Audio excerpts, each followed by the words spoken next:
तो दोस्तों कैसे हैं आप लोग। स्वागत है आप सभी लोगों का आप सभी के अपने चैनल इंडियन स्पेशल एकेडमी में। आज हम लोग शुरू करने वाले हैं सिद्धार्थ यूनिवर्सिटी के जो लोग बीएड के स्टूडेंट हैं, सेकेंड ईयर में हैं, उन लोगों का एग्जाम बहुत ही करीब आ गया है। आज हम लोग सबसे पहले सब्जेक्ट जो कि सभी लोगों को अलाउ रहता है वो है टीचिंग एंड लर्निंग। ये सब्जेक्ट सभी लोगों के लिए होता है, ये कोई चूजिंग सब्जेक्ट नहीं होता है, इसको सभी लोगों को पढ़ना है। तो इस वीडियो में आप लोगों को पहले इसके सिलेबस को दिखा देता हूं, फिर एक एक करके सारे यूनिट को हम लोग कंप्लीट करेंगे।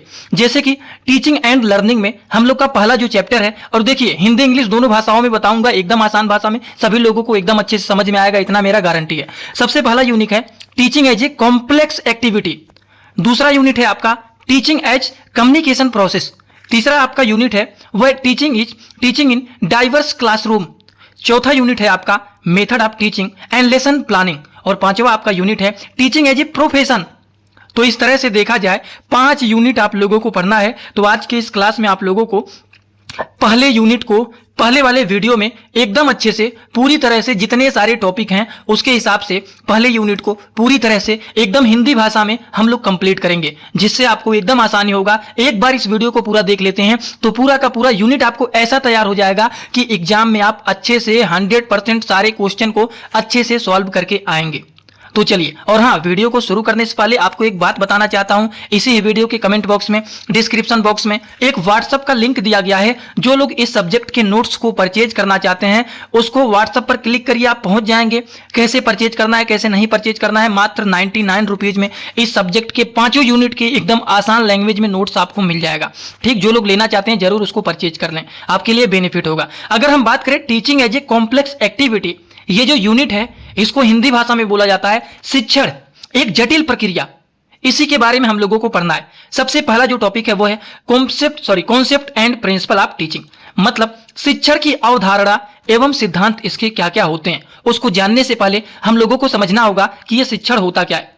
दोस्तों, शिक्षण वह प्रक्रिया होता है जिसके द्वारा शिक्षक विद्यार्थियों के ज्ञान, व्यवहार, सोच, कौशल तथा व्यक्तित्व में सकारात्मक परिवर्तन लाते हैं।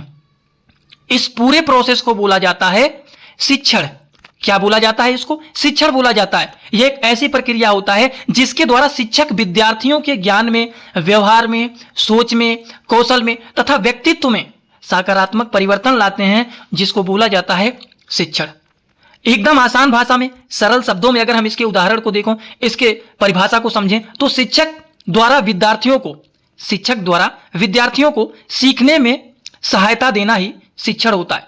अगर एक टीचर है वो बच्चों को कुछ सिखाता है तो सीखने में जो सहायता मिलता है उसी को बोला जाता है शिक्षण। शिक्षण की परिभाषाओं के बारे में बात करें, अलग अलग लोगों ने अलग अलग इनके परिभाषाएं दिए गए हैं, जिसको आप बता सकते हैं। शिक्षण की परिभाषा में आप कह सकते हैं एडमंड एमिडन जी ने इसके एक और भी दिए हैं परिभाषा। वो परिभाषा क्या है? शिक्षक और विद्यार्थियों के बीच में होने वाली पारस्परिक क्रिया को शिक्षण कहते हैं। ये बात कौन कह रहा है? ये बात कह रहे हैं एडमंड एमिडन ने कह रहे हैं। ये कह रहे हैं teaching is an interactive process between teacher and student. शिक्षक और विद्यार्थियों के बीच में होने वाली पारस्परिक क्रिया को शिक्षण कहते हैं। ये तो इनका परिभाषा हो गया। ऐसे ही एग्जाम्पल देकर के आपको लिखना है। दूसरे लोग क्या कह रहे हैं? जॉन इडुई क्या कह रहे हैं? ये कह रहे हैं शिक्षण अनुभवों के पुनर्निर्माण की प्रक्रिया है।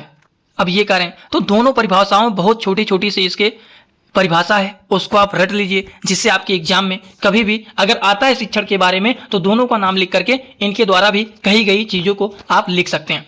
अब देखिए शिक्षण की विशेषताएं के बारे में बात कर लेते हैं, जो कि विशेषताएं लिखना जरूरी होता है, इससे भी नंबर बूस्ट होते हैं। अगर हम बात करें शिक्षण की विशेषताएं के बारे में तो शिक्षण एक सामाजिक प्रक्रिया होता है। यह उद्देश्यपूर्ण प्रक्रिया है।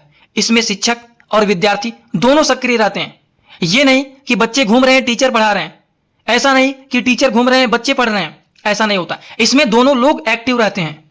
शिक्षण से व्यवहार परिवर्तन होता है। अगर आप पढ़ेंगे, आप ज्ञान को अर्जित करेंगे तो पता लगता है हमें कि बड़ों से कैसे बात करना है, छोटों से कैसे बात करना है, टीचर के सामने कैसे रहना है, दोस्तों के सामने कैसे रहना है, फैमिली के सामने कैसे रहना है। ये चीजों का अनुभव होता है। यह सीखने को आसान बनाता है। अगर हमें कह दिया जाए कि 200 रुपए है, इसको 10 लोगों में बांटना है, तो आप बैठ करके सोचेंगे।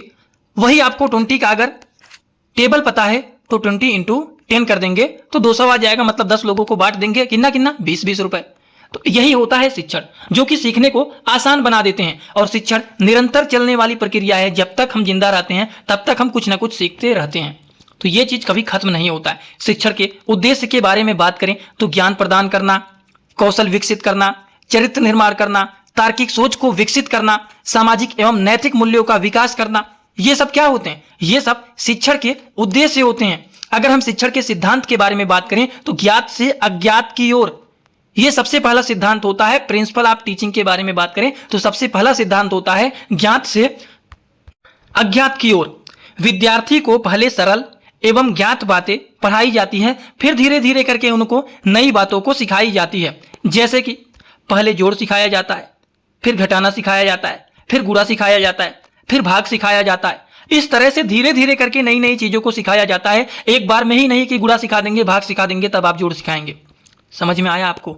दूसरा होता है सरल से कठिन की ओर। शिक्षण हमेशा आसान विषयों से शुरू होना चाहिए और फिर धीरे धीरे करके लेवल को बढ़ाना चाहिए, क्योंकि जब जड़ मजबूत रहेगा तब आगे बढ़ने में दिक्कत नहीं होगा। तो सरल से कठिन की ओर, यह शिक्षण का दूसरा सिद्धांत हो गया। तीसरे सिद्धांत के बारे में बात करें तो यह है स्थूल से सूक्ष्म की ओर। मतलब पहले दिखाई देने वाली चीजें, फिर सूक्ष्म अवधारणाएं।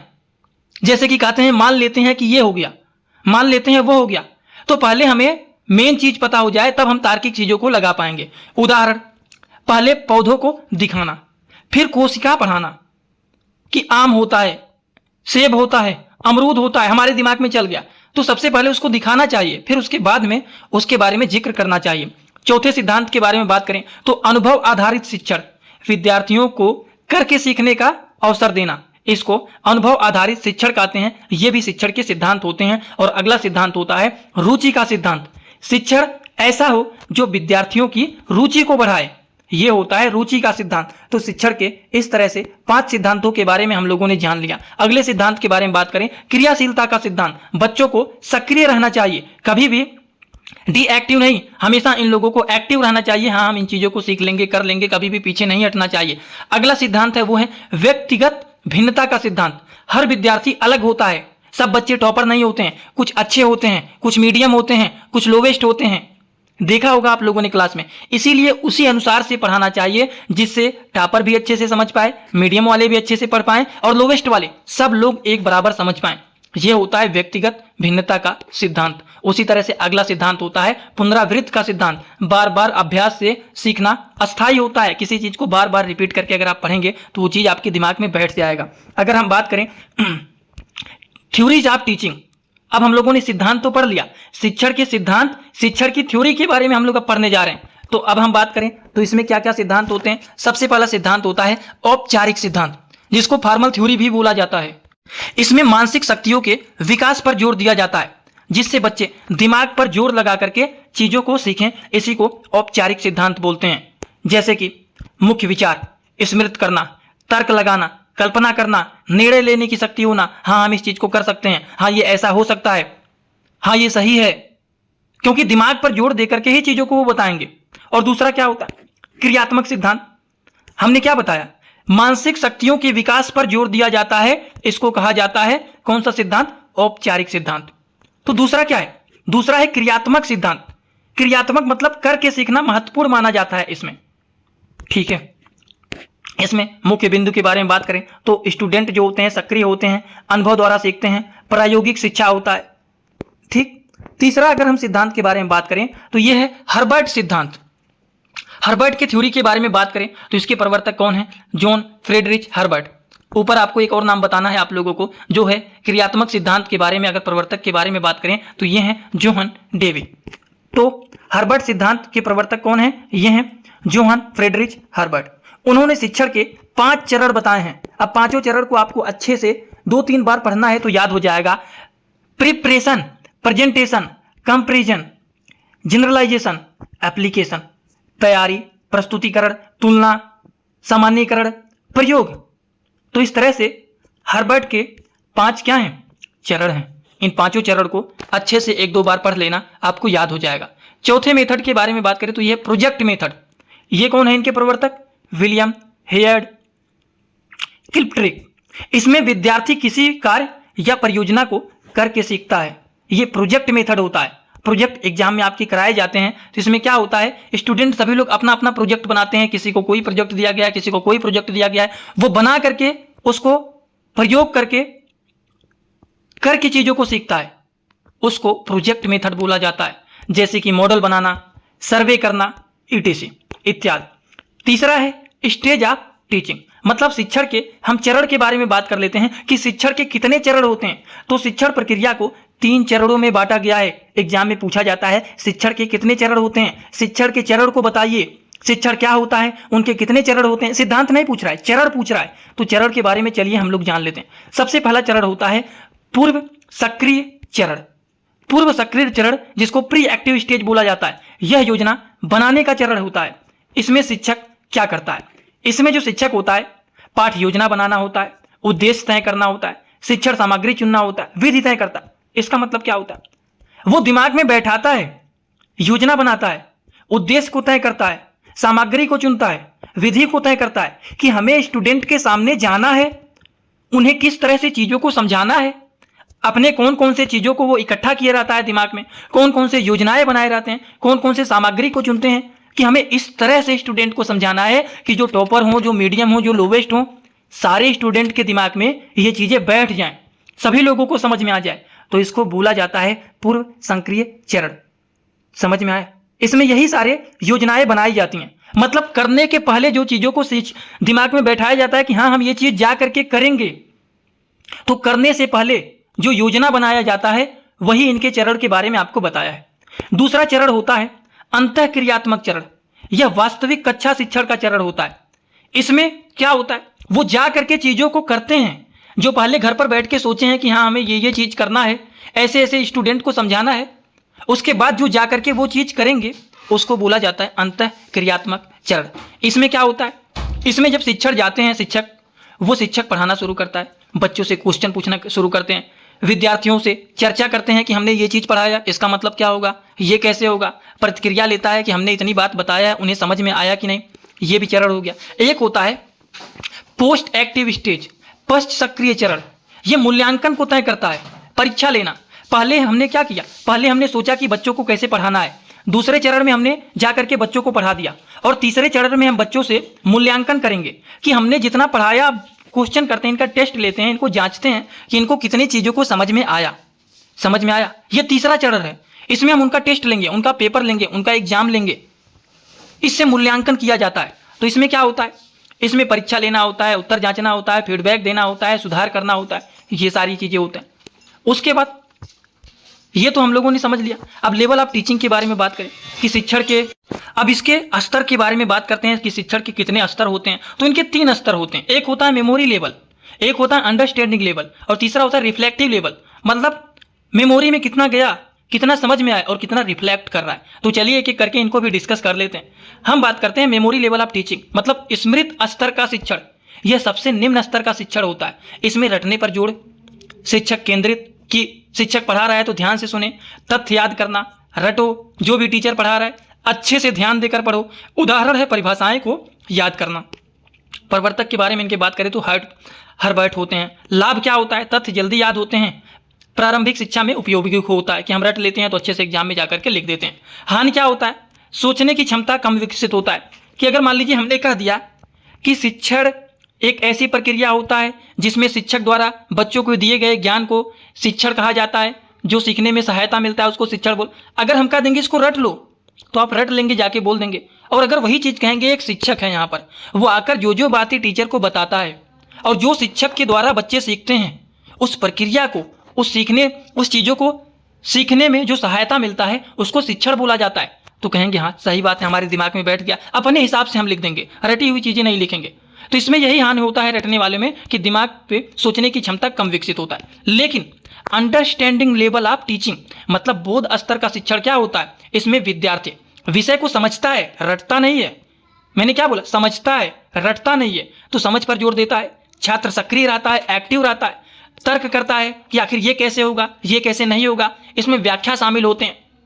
इसके प्रवर्तक के बारे में बात करें तो मोरिसन इसके प्रवर्तक हैं। इसके लाभ क्या होते हैं, अस्थाई ज्ञान मिलता है, सोचने की क्षमता बढ़ता है, और जो अस्थाई ज्ञान होता है जिससे सोचने की क्षमता बढ़ती है वो जीवन में कभी भूलता नहीं है। रिफ्लेक्टिव लेवल ऑफ टीचिंग क्या होता है? चिंतन स्तर का शिक्षण, यह सबसे उच्च स्तर का शिक्षण होता है। अब आप कहेंगे कैसे?